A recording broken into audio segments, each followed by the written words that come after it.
मैं नहीं जानता हूं कि आज के इस समारंभ पर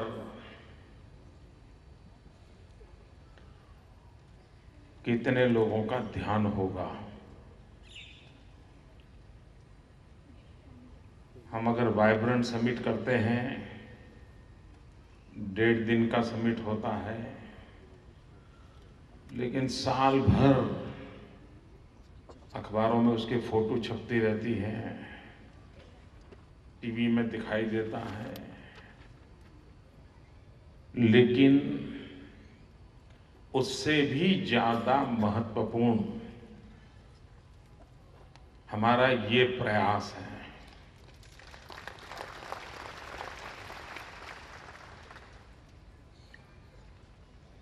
जिसमें गरीब से गरीब व्यक्ति को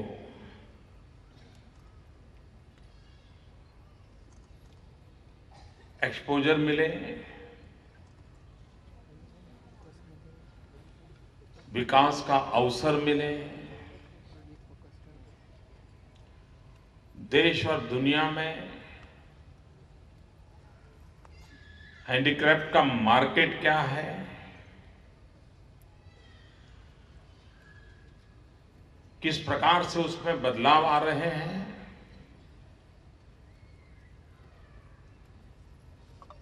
पूरे अर्थरचना में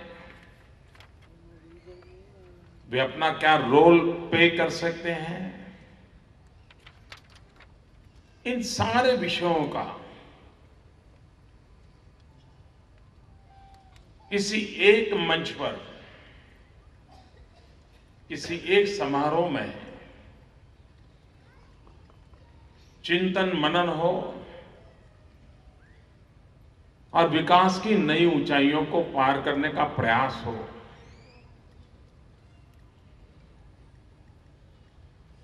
हिंदुस्तान से करीब 19 राज्यों से भी अधिक राज्यों से इस क्षेत्र में कार्य करने वाले लोग आए हैं। ये सही है कि लोग आएंगे, सामान खरीदेंगे, एक जगह पर आप लोग जो चीजें बनाते हैं उसको बेचने का एक अवसर मिलता है, लेकिन इस सप्ताह भर के इस कार्यक्रम को हम सिर्फ हमारा माल बिक जाए, हमें एक बाजार मिले, हमें कम समय में ज्यादा ग्राहक मिल जाए, इतने सीमित उद्देश्य से इस प्रयास को नहीं देखना चाहिए और न ही उतनी सीमित सोच के साथ हमने इसमें हिस्सा लेना चाहिए। आवश्यकता यह है कि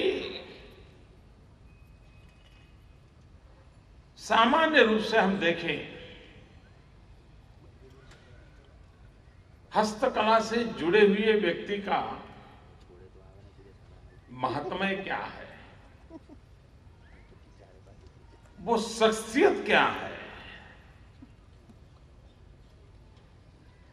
पुराने इतिहास की घटनाएं हमने सुनी है, पढ़ी है, उसमें आता है कि भाई फलाने राज्य में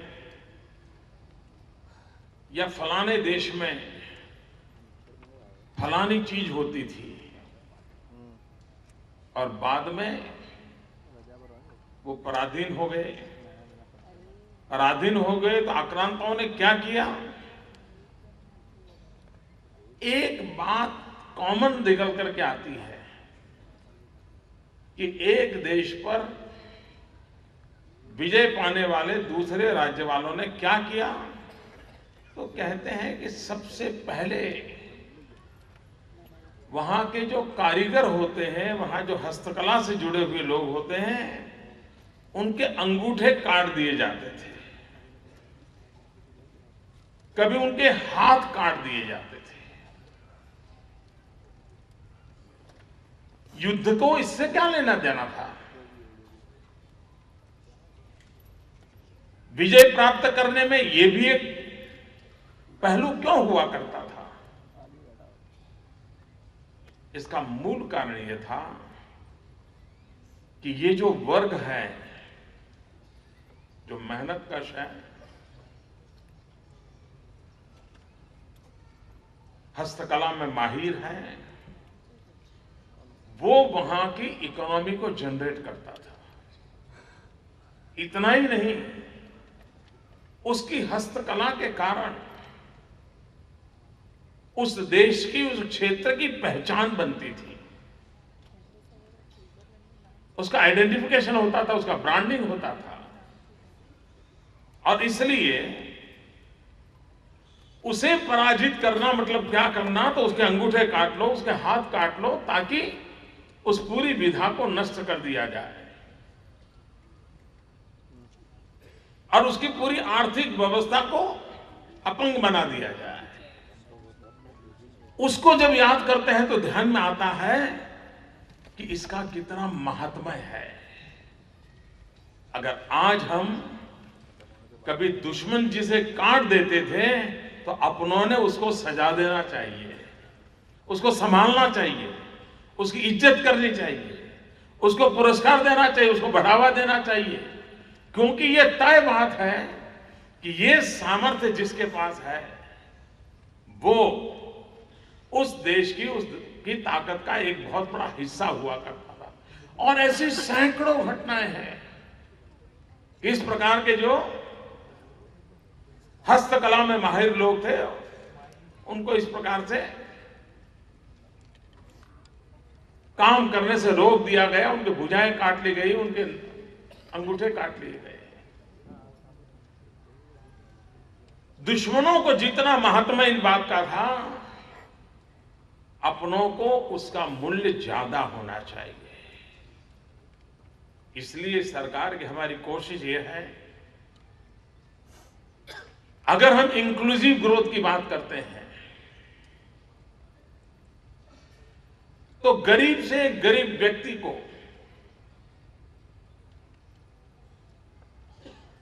अवसर प्रदान होना चाहिए। सरकार रोजगार देने की उसकी सीमाएं हैं, और इतना बड़ा देश, इतना बड़ा जीवन नौकरियों से नहीं चल सकता। वो चल सकता है स्वरोजगार से। अगर स्वरोजगार को जितना बल दिया गया उतना वो आत्मनिर्भर हो सकता है, आत्मसम्मान के साथ जी सकता है, और छोटे छोटे प्रयासों से वो सामूहिक रूप से पूरी इकोनॉमी को बहुत बड़ी ताकत देता रहता है। उस अर्थ में भी उसका महत्व हमने स्वीकारना होगा। एक दुर्भाग्य रहा, ज्यादातर हमारे यहां हस्तकला ये पारिवारिक संपदा रही है, पारिवारिक परंपरा रही है। बहुत कम क्षेत्रों में परिवार से वो बाहर आती है। परिवार की सीमा ये बन गई है कि जो नई पीढ़ी आ रही है उसके सपने बड़े हैं, उसके हौसले बुलंद है, उसको लगता है कि अब मैं क्यों मेरे माँ बाप की तरह लेकर के बैठ जाऊं, दिन में एक आध चीज बना लूं और बेचूं, और क्यों रोजाना मैं कुछ और करूं।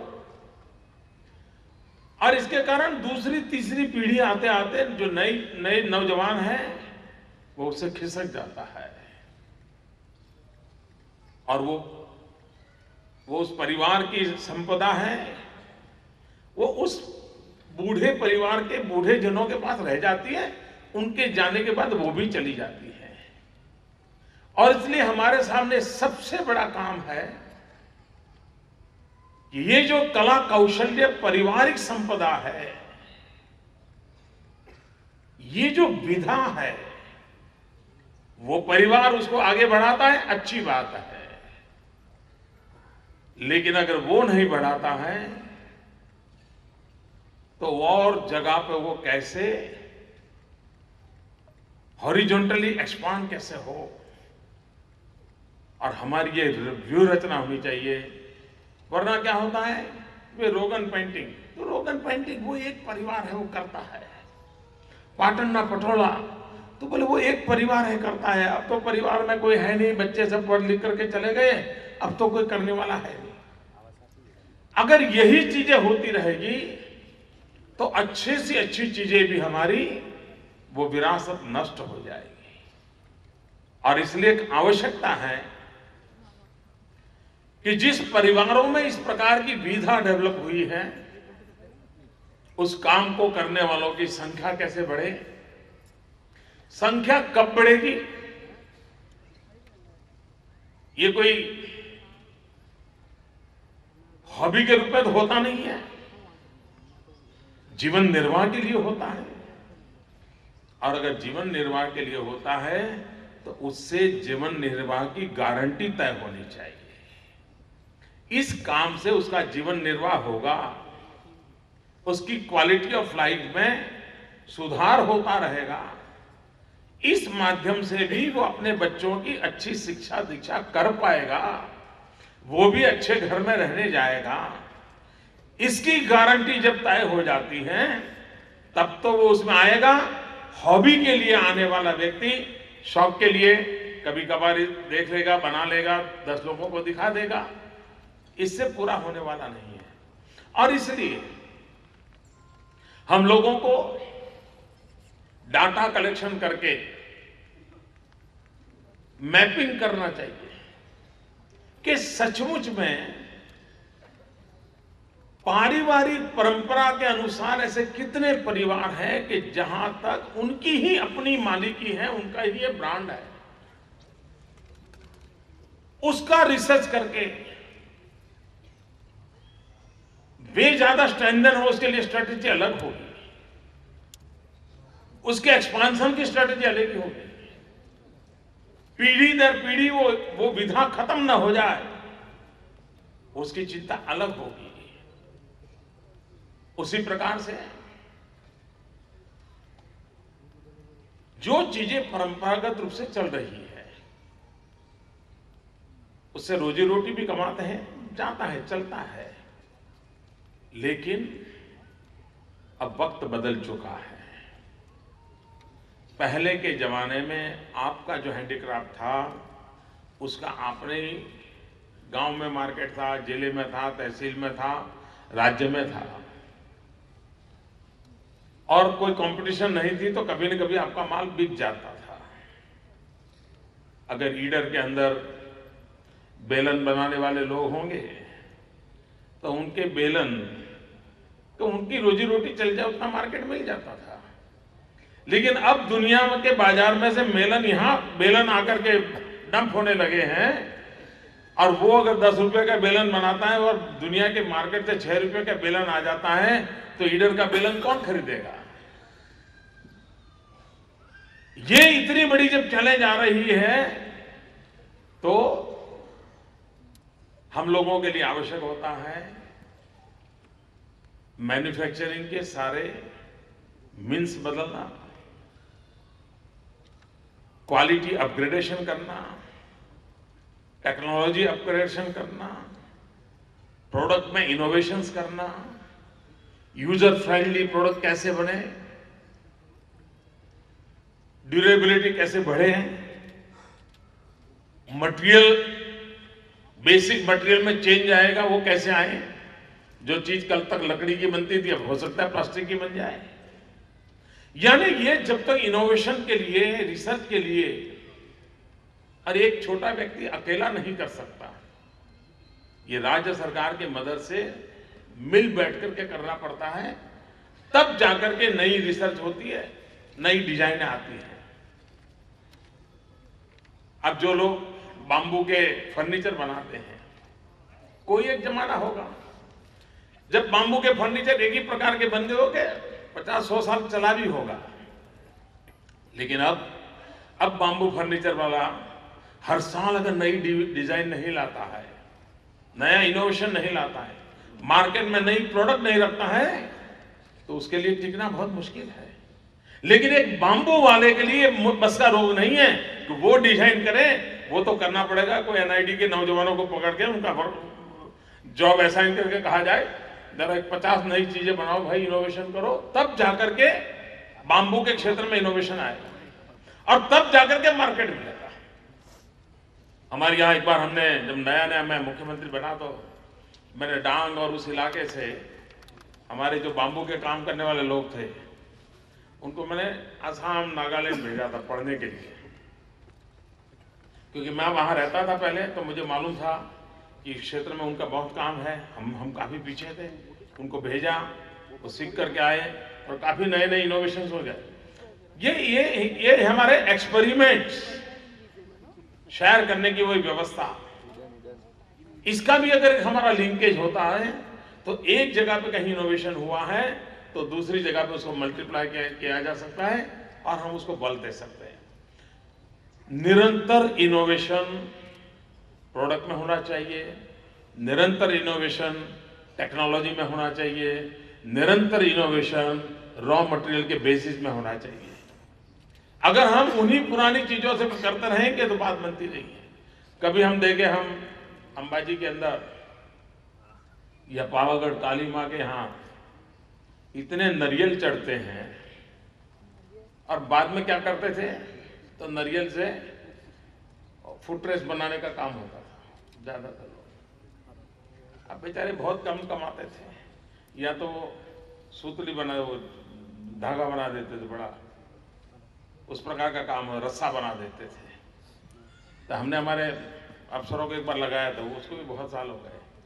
हमने कहा भाई ये नारियल के जो छिलके हैं उसमें से और चीजें क्यों नहीं बनाते हैं। फिर उसमें से गणेश जी बनाने लगे, अंबाजी माता बनाने लगे। आजकल जो अंबाजी जाता है तो जरूर एक पीस खरीद करके आता है। आए होंगे शायद, यहाँ लगाए होंगे कोई दुकान। कहने का तात्पर्य क्या है कि वही चीज थी, रॉ मटेरियल वही था, लेकिन अगर हम उसको थोड़ा ट्रेनिंग करें, उसको जरा दिशा दिखाएं, तो उसी को ही करके। हमारे यहाँ कोस्टल एरिया में भी इतना हैंडीक्राफ्ट की संभावनाएं पड़ी हुई हैं। समुद्र की छोटी छोटी चीजों से इतनी बढ़िया चीजें बनती हैं, लेकिन वो भी हम देखें तो हिंदुस्तान के सभी समुद्री तट पर नहीं हो रहा है। वहां जहां तीर्थ क्षेत्र हैं, जहां टूरिज्म सेंटर हैं, वहीं पर ये चीजें होती हैं और ज्यादा नहीं होती है। इसका मतलब ये हुआ कि tourism and handicraft go together, दोनों को हम अलग नहीं कर सकते। और इसलिए जिसने भी इसका मार्केटिंग करना है, उसका डेवलपमेंट करना है, उसको टूरिज्म के साथ जोड़ना ही पड़ेगा। हिंदुस्तान के किसी भी कोने में क्यों न हैंडीक्राफ्ट का काम होता हो, लेकिन अगर टूरिस्ट सेंटर पर एक बहुत बड़ा बाजार खड़ा खोल दिया जाता है और हिंदुस्तान में मान लीजिए ऐसे एक 500 टूरिस्ट सेंटर हो, यात्रा धाम हो, जहां पर लोग आते हैं, उनकी रिक्वायरमेंट के लिए बड़े मार्केट खड़े कर दिए जाएं, आप देखना कि टूरिस्ट एक सोवेनियर के रूप में भी ऐसी चीजें ले जाता है और उनको गिफ्ट देता है, अपने परिवारजनों को कहता है मैं ये लाया हूं।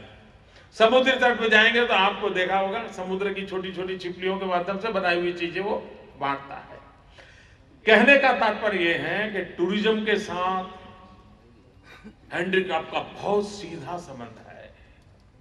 हमारे देश का दुर्भाग्य यह है कि टूरिज्म डिपार्टमेंट का प्रमोशन करने वाला एक है, हैंडीक्राफ्ट का प्रमोशन करने वाला दूसरा है, और दोनों 2 साल में एक बार भी मिलते नहीं है।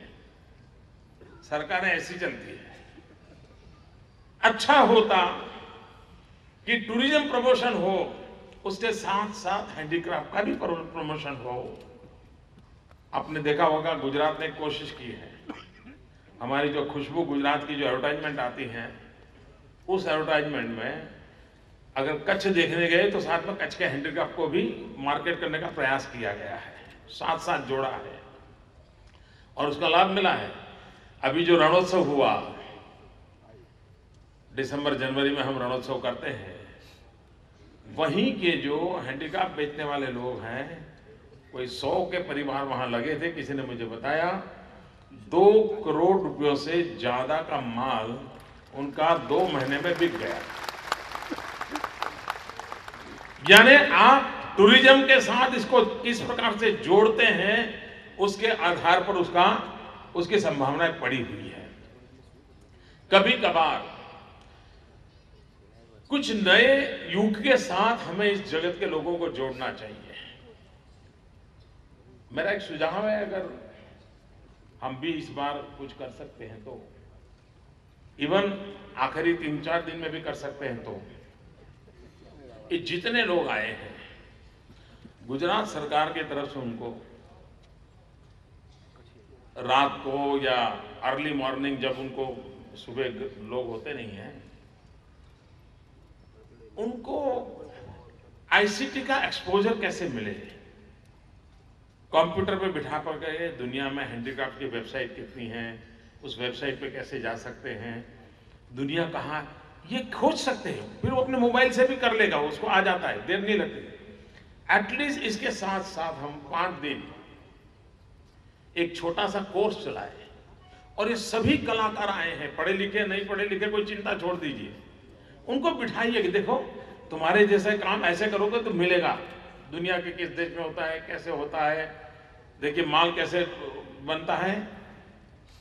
हमारे हैंडीक्राफ्ट फील्ड के लोगों को बहुत जितना जल्दी हम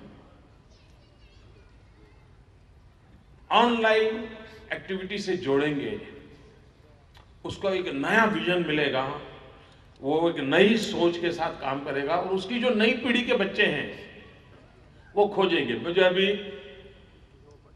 किसी एक सज्जन ने अगरबत्ती भेजी थी, उस अगरबत्ती के साथ उसने लिखा था ये एनवायरमेंट फ्रेंडली मेरा प्रोडक्ट है। ये अगरबत्ती है, सुगंध तो आती है, धुआं नहीं आता है उनमें।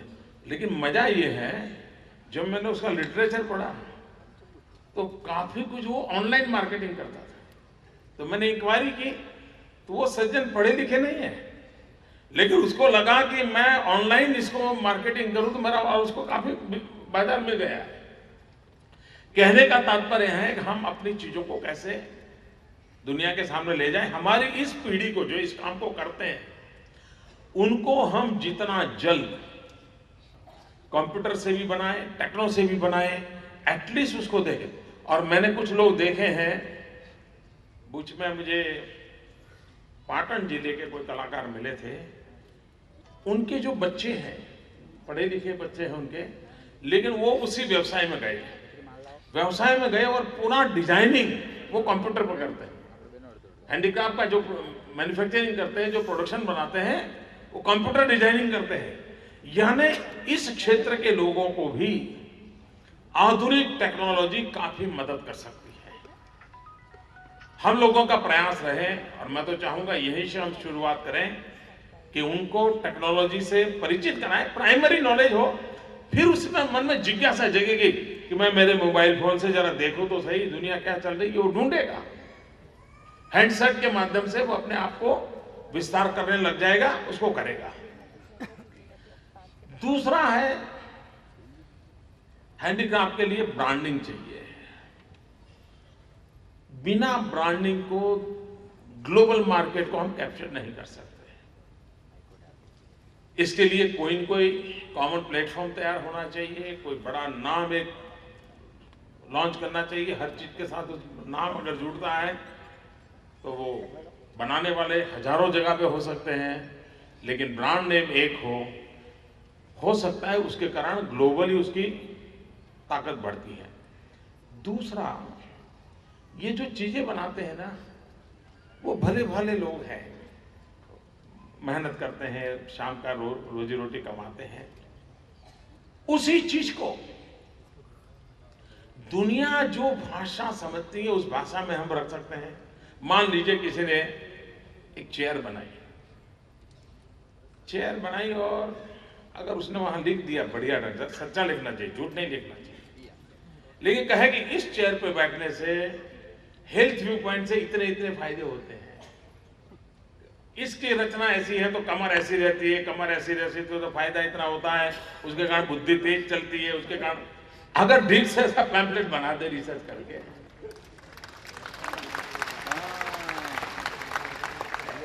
आप देखते होंगे इन दिनों जापान की एक चेन बहुत बिकती है, बहुत मार्केट है उसका।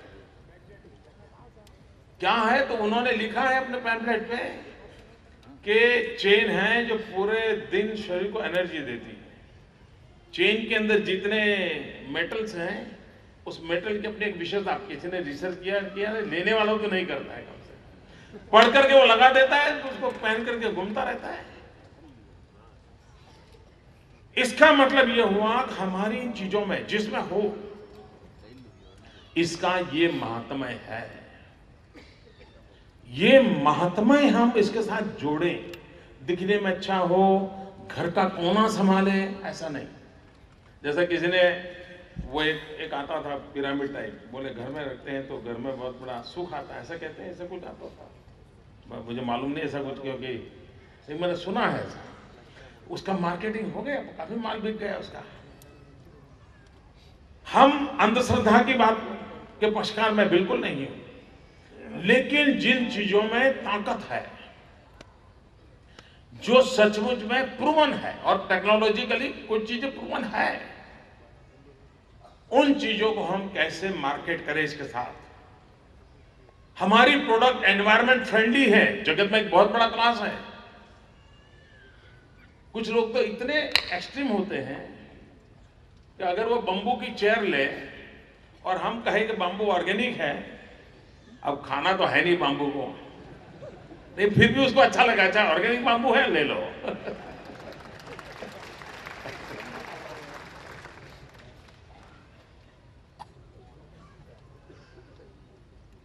जब पंडित नेहरू थे तो आयुर्वेद के लिए एक हाथी कमीशन बैठा था, और उस हाथी कमीशन को काम दिया गया तब हमारे आयुर्वेद का प्रमोशन कैसे हो। आयुर्वेद इतनी बढ़िया विज्ञान हमारा, ये नष्ट होता जा रहा है, उसकी चिंता कैसे करें। तो हाथी कमीशन का जो रिपोर्ट है वो बड़ा इंटरेस्टिंग है। उस हाथी कमीशन के रिपोर्ट के बिगिनिंग में लिखा है कि आयुर्वेद अच्छा है, बुरा है, उपयोगी है, नहीं है, उसके तो बाद में देखा जाएगा। सबसे पहली आवश्यकता है आयुर्वेद के पैकेजिंग की। ये जो पुड़िया वाला खेल है वो लंबे दिन नहीं चलेगा। थैली भर में पत्तियां ले जाओ और उबाल करके फिर पियो तो कौन करेगा, उसको रेडीमेड चाहिए, पैकेजिंग चाहिए। और हाथी कमीशन ने सबसे बड़ा आग्रह किया था कि जितना बढ़िया पैकेजिंग होगा उतनी आयुर्वेद की बिक्री की संभावना है। हमारे हैंडीक्राफ्ट में भी हम लोगों ने इस विषय पर अलग से सोचने की आवश्यकता है कि उसका पैकेजिंग कैसा होगा। पैकेजिंग के काम में भी हैंडीक्राफ्ट को डेवलप किया हो, नॉट नेसेसरी कि किसी कंपनी से हम पैकेजिंग मटेरियल लाएं और उसमें फिर एक गुड़िया रखें, नहीं, उसके पैकेजिंग को भी उस प्रकार से डेवलप करना चाहिए। बिना पैकेजिंग को, बिना ब्रांडिंग को, बिना मार्केटिंग को और बिना कनेक्टिविटी को, जो क्लाइंट है उसके साथ कनेक्टिविटी चाहिए, उसकी रिक्वायरमेंट के साथ अनुकूल होना चाहिए। आप उसको एक लकड़ी की भी टुकड़ी दो और उसके समझाओ कि रात को गद्दे के पास सो करके रखने से ये स्मेल आती है, तुम्हें नींद बहुत अच्छी आएगी, वो कहेगा चलो यार ले लो, 10 रुपए की है, क्या है।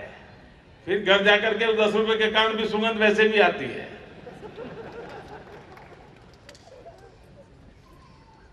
ज्यादातर हम लोग इस विषय में बहुत पीछे हैं, और पीछे होने के कारण इस पूरे क्षेत्र में हम जितनी मात्रा में बढ़ावा देना चाहिए हम बढ़ावा नहीं दे पा रहे हैं। इस दिशा में भी अच्छे पढ़े लिखे साइंटिस्ट हैं, टेक्नीशियंस हैं, इंजीनियर हैं, एनआईटी के स्टूडेंट हैं, फैशन डिजाइन के स्टूडेंट हैं, आर्किटेक्चर्स हैं, इन सबको भी कभी कॉमन प्लेटफॉर्म पर वर्कशॉप करना चाहिए, क्योंकि उन लोगों से जुड़ा हुआ विषय है। अब आर्किटेक्चर कॉलेज जितनी है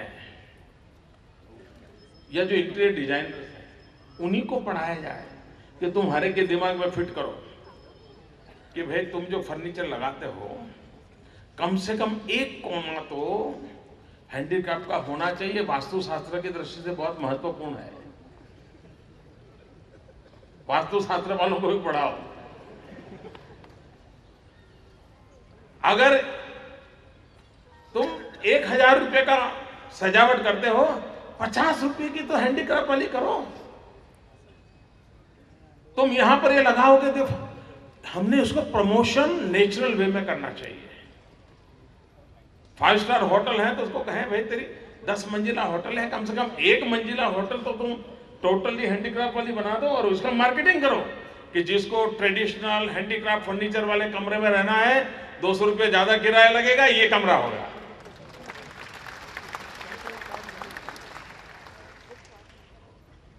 हम एक ही चीज को कितने प्रकार से प्रमोट कर सकते हैं, हम कितने आग्रह से कर सकते हैं, इस विषय में हमें जितना ध्यान देना चाहिए।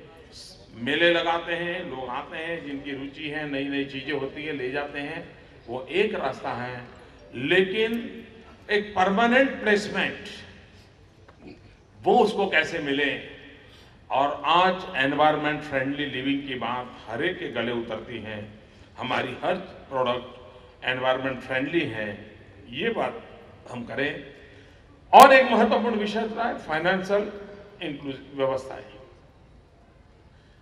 जब भी हम ऐसी चीजें करते हैं हमारे फाइनेंशियल वर्ल्ड बैंकिंग सेक्टर को लिए कंपलसरी करना चाहिए। बैठो इनके साथ, उनका मेला लगा है, देखिए ये इतना प्रोडक्ट कर रहे हैं कि इतनी कैपेसिटी, इतना मार्केट है, उनको फाइनेंशियल हेल्प होनी चाहिए। दुनिया के बाजार में हैंडीक्राफ्ट हिंदुस्तान का बहुत बड़ी मात्रा में जा सकता है। ऐसा नहीं है कि दुनिया में दरवाजे बंद है, पहुंचने की आवश्यकता है। आज ऑनलाइन प्लेटफॉर्म के कारण पहुंचना मुश्किल नहीं है और हम उसको अगर पहुंच पाते हैं, मुझे विश्वास है मित्रों कि हम हैंडीक्राफ्ट के क्षेत्र में ग्लोबल पोजीशनिंग कर सकते हैं। और हमारा मकसद रहना चाहिए ग्लोबल पोजीशनिंग का। सिर्फ हम हमारे यहां 200 रुपए का माल बिकता था, 2000 का बिके, इस मकसद से काम नहीं कर सकते। हमने एक बहुत बड़ा लक्ष्य लेकर के चलना चाहिए, तो सब नीचे की चीजें बदल जाएगी। और उस बदलने की शुरुआत इस प्रकार से इवेंट से होती है। मैं आप सबको बहुत शुभकामनाएं देता हूं। आप यहां आए हैं, आपके सारी जो भी आपकी परंपरागत हस्तकला है उसके नमूने लेकर के आए हैं।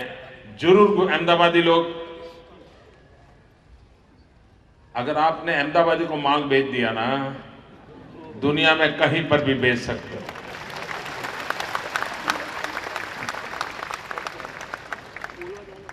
और मुझे विश्वास है कि आप बराबर बेच करके जाओगे। बहुत बहुत शुभकामनाएं।